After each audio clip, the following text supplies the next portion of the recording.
This is Talk of the Town, a weekly program featuring community events happening in and around Northeast Michigan, with your host, Nancy Smitham, and get the latest from Alpena Community College with Dr. Don McMaster. And now, today's Talk of the Town. Good morning and welcome to Talk of the Town. I'm Nancy Smitham. My first guest today is Eric Magnus Eubank from Alpena County Library. Hi, Eric. Hello, Nancy.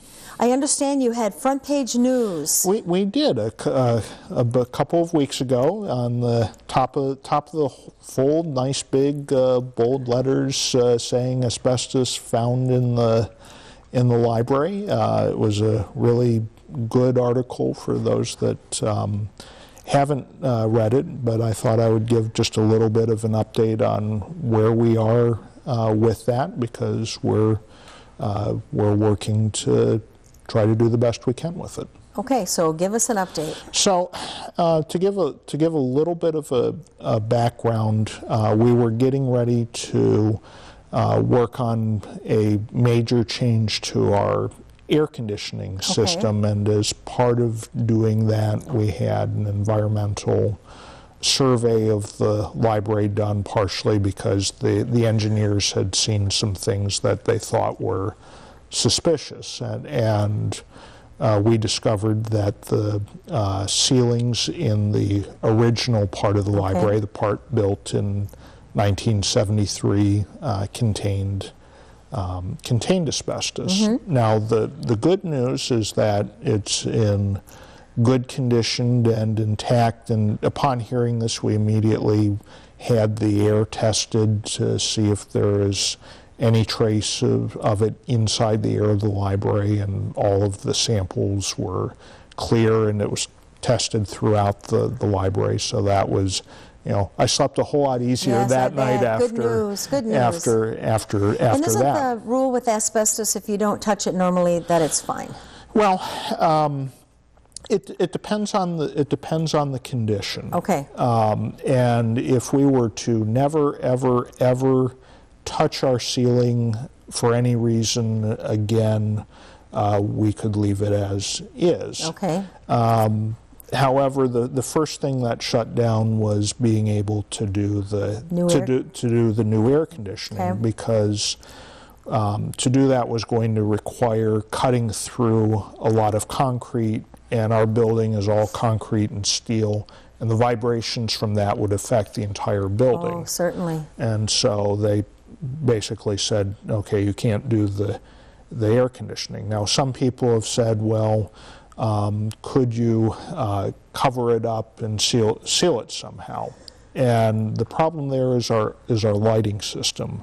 We can't get to it without removing the lights, and we can't remove the lights without disturbing it. Okay. So, and the lighting system is old, and that's on our to-do list of things needed to be done. So that was something else that wasn't going to be doable. Okay. So, and the third thing was, we could keep it in the building, but we didn't really want to. Well, I mean, that's a good answer.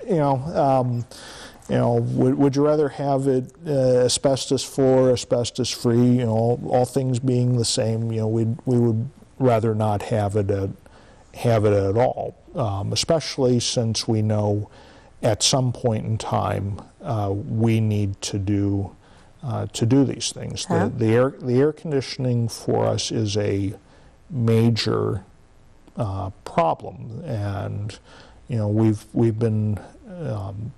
we've each year, the past several years, we've had to throw away several $1,000s of electronic equipment that isn't making it through the humidity, and it's not very good for the book. So this isn't. Gosh, it would be nice if we could have better air conditioning. This is actually a very serious problem for us, and a very expensive one. So removing this, it really has to happen. So last week we had a small area removed, basically because we couldn't even tell how much it was going to cost to remove. It's a very difficult. It has to be wet down, which means that the things around it need to be taken out. Wet down, scrape by hand the area. They actually change the air pressure in the room to keep any material getting out. There's like an airlock and special filters, and it's quite a thing to do. So we are getting an update in the very near future on the cost, and then we're also trying to figure out how to phase this conduct business as usual. Well, and it may very well be that we may even have to close for a brief period of time to just get it done. When that would be, we don't know yet. Possibly December or January, but we want to get we want to get it out as fast as we can, and for the least amount of disruption. But so we've got about 2 minutes left. So we just want the people, the library patrons in our community, to know that you're on top of it. There's no danger to anyone that uses the library, who has used the library. That you're doing it the very best professional way it can be done. Yeah, yes, that's all true. There's no evidence of it being in the air.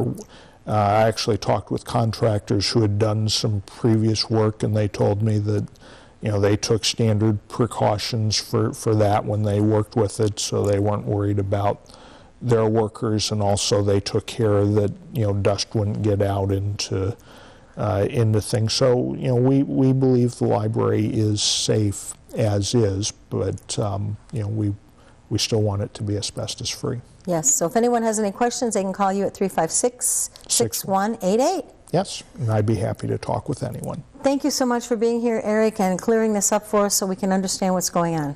So, it's my pleasure. Thank you. I'll be right back with Christine Witulski from Besser Museum following these messages.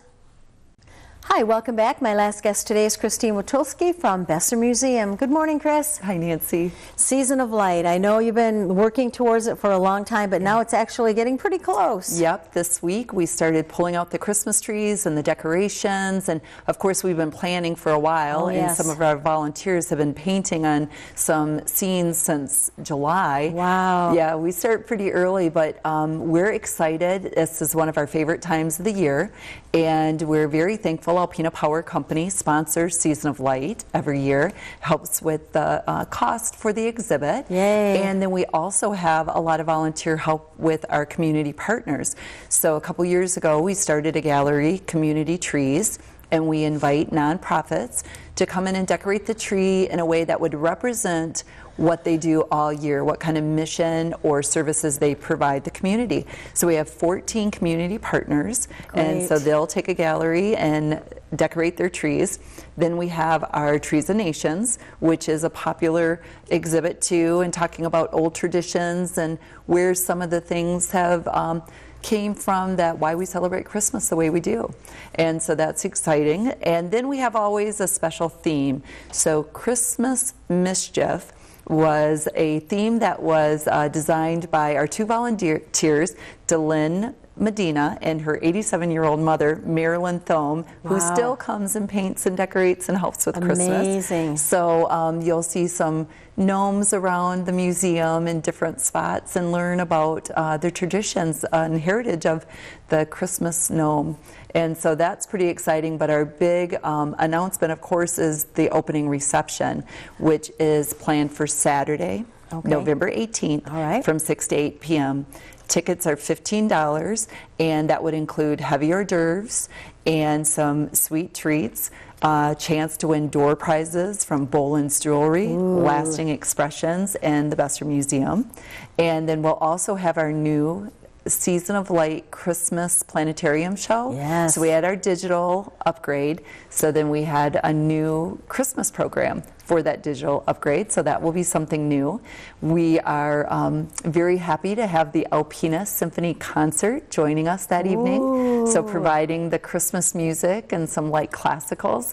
It's kind of a treat that our visitors will have before their December, I believe it's the 5th, but they have a concert coming up at Alpena High. So they're going to be playing some of the music that you'll hear there. So wow, sounds like a wonderful evening for $15 for a ticket. That's great. It is really fun. I'm trying to think of some, so Christmas, of course, is for everyone, the child in all of us, but we kind of designed the Season of Light to be family friendly, and so we're going to have, of course, Santa and Mrs. Claus there, and a Christmas craft corner. So Home Depot is partnering with us, and there'll be the Build It and Make It and Take It section, and then Neiman's is donating some sugar cookies, so we'll be decorating Christmas cookies, so you can come on in, decorate your cookie, either take it home or eat it right there. And so it's just a really great time for adults. We will have adult beverages, we'll have a cash bar, and also for grandparents, maybe a night out with your grandchild, or families of all ages. So it's just that kickoff to the holiday seasons and just creating some real special memories. Oh, and it sounds like a lot of fun. Will there be anything going on outside in any of the buildings during the Season of Light? Nope. We closed down our buildings for the season preservation, get those locked away because snow was already just on Halloween it was snowing. And so nothing outside, everything on the main level. And it takes a lot to transform the museum in less than 3 weeks. So, I bet. Yep. So it's going to be a fun event, and then the exhibit will go on through December 31st. Okay, and then you have your last juried art show went so wonderful. You're going to do 2x2 Winter Blues. The Winter Blues. So our Best Foot juried art show was a great success, and the challenge of staying within a foot by foot. The artists at first were a little like, what? But then they really got on board and enjoyed that challenge. And we have some great art. That exhibit, too, the Best Foot non-juried art exhibit, will go through December 31st also. Good. And so the non-juried attracted new artists and people that really enjoyed being able to do it without the worry, you know. Right. And you don't know if anyone's going to like it or not, so it's a good chance to get out there and try it. And you had a piece. I did. I really put myself out there, and it was a lot of fun. I can appreciate what artists go through. And so we had a kind of a window of time in our exhibit schedule right there between like February and April, and thought, what do we do? And so it's like, let's do Winter Blues 2x2. So we expanded the dimensions of a 2x2, two-dimensional, in 60% blue hues. So it can be any medium. It's going to be non-juried. Okay. And then we're giving away 2 cash prizes of $200 each to the People's Choice. So we'll do that for the winter months. So we have artists, our invites already went out, and we have information on our website. We have artists that are already starting to work on their Winter Blues piece. Perfect. So I haven't had any time yet, Nancy, to think Winter Blues yet. But hopefully I'll get a little bit of time too, because that was really fun. It's enjoyable. So it's open to all ages, all Michigan artists.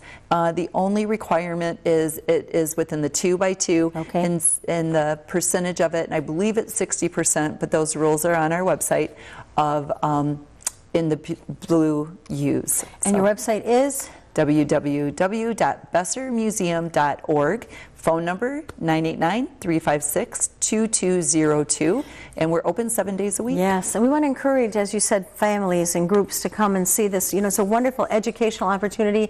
You don't have to drive out of town to get the education and see the beautiful things that's right in our own backyard. Please come and see everything, and especially the Season of Light show on the Digital Dome. Yep. I mean, you'd have to drive many, many miles to see anything wonderful like that. Yes, yes. And the reception, you know, we say you can dress up in your Christmas attire, or you can just come in jeans. It's really, whatever you are comfortable with. There is not a dress code for the Season of Light Christmas Gala, but it's just, again, a great party and a great way to create Christmas memories and kick off your holidays. Thank you so much for being here, Chris. We'll look forward to coming over and seeing everything. Thanks, Nancy. Thank you. Please stay tuned for Dr. Don McMaster following these messages. Greetings, everyone. Welcome to Talk of the Town. I'm Dr. Don McMaster, president of Alpena Community College, and I'm pleased to have as our guest this morning Kathy Abraham, director of the Alpena Volunteer Center. Welcome, Kathy. Thank you for having me, Dr. McMaster. My pleasure. So the holiday season is fast approaching, and at the Volunteer Center, that means a lot of activity related to Christmas Wish. Why don't you let the viewers know where you are and what's going on this year? Right now we're getting ready to kick off with the 39th year of the Christmas Wish List. So it is our longest program of the Volunteer Center. We're very excited about it, and that is largely due to the generosity of our donors in this community. Each year we receive submittals from schools and agencies, and they're for specific requests about very needy children in our community. We also collaborate with other organizations that are doing charitable programs during this time of year so that we're not duplicating any services, there's no redundancy, so that our donors do know that we are very good stewards of their funds. Very good. Well, that's a good process. So Right. you get names from the schools, Yes. and then how does the rest of it work? Well, we receive submittals from agencies and the schools, and the children are coached either by the school success liaisons from NEMSCA or a parent or a guardian or a counselor, and they have specific requests. Normally it's clothing, and they may have some requests for like sheets, a theme, Frozen, Princess, and or a specific color. And sometimes, the requests are for socks and undergarments. We're seeing that this year. Then the donors are matched with the recipient. And so there's a couple of ways that they can donate. They can either call me up and we'll match them with the recipient. Some families have been doing this for generations. So they pool their funds together. They'll call me up and request a family. Other times, a lot of people are going down south right now, but they want to be donors. They want to donate. They can send cash donations, and we will fulfill those Christmas wish list items at the end of the program. Is it the case that donors and recipients know who each other is? No, this is completely anonymous. None of the donors nor I will ever meet the families or the names on the list. Everything is provided by third parties. They are delivered. We have transportation, and they are delivered to the schools or counselors or agencies. So it is completely anonymous. Truly a generous act on the part of the donors when they are donating to somebody that they don't necessarily know who's going to get it, just that person has need. Yeah, and there is a great need. I mean, usually we range from 400 to 500 names. In addition to that, we provide grocery gift cards to the families. And this year, and that is in addition to the submittals, and this year we have almost 450 names. Wow. So there is a great need in our community. But our donors are just wonderful. They're very generous, and we are grateful. As I said, this program would not exist without them. I often see, just on the periphery walking through, a very nice activity where the gifts are stashed and wrapped, and then there's a process for them going out to the recipients. Right, that is correct. And that seems like that's done by volunteers as well. We have wonderful volunteers that coordinate all of the wrapping or the sorting. We do ask our donors. We have a gift receiving date, the first week of December, Monday, December 4th through Thursday, December 7th, that our donors can drop off their items. And we ask that they do wrap them, and if they can't, that's fine. That's where our volunteers come in. They sort, they wrap the gifts that aren't wrapped. It's a major process. We have many codes, schools, and agencies that we work with. So it has been running smoothly for 39 years. 39 years. 39 years, yes. Wow. Yeah. But this is your first. This is my first. I am the new director of the Volunteer Center, and I'm very excited. I've been in this department for 3 years. Sure. And been with ACC since 2004. Yeah. But I'm excited, and everyone has been so welcoming to me, and I'm very excited about this program. So, What does this tell you about the community? You know, that's something that's gone on 39 years, matching gift givers to recipients in need. What is that, you know, from your perspective? What feeling do you get from that? I think with, well, Alpena's not a small town, but it's smaller than the major cities. There's a tight-knit community here, and they see the need, the generosity.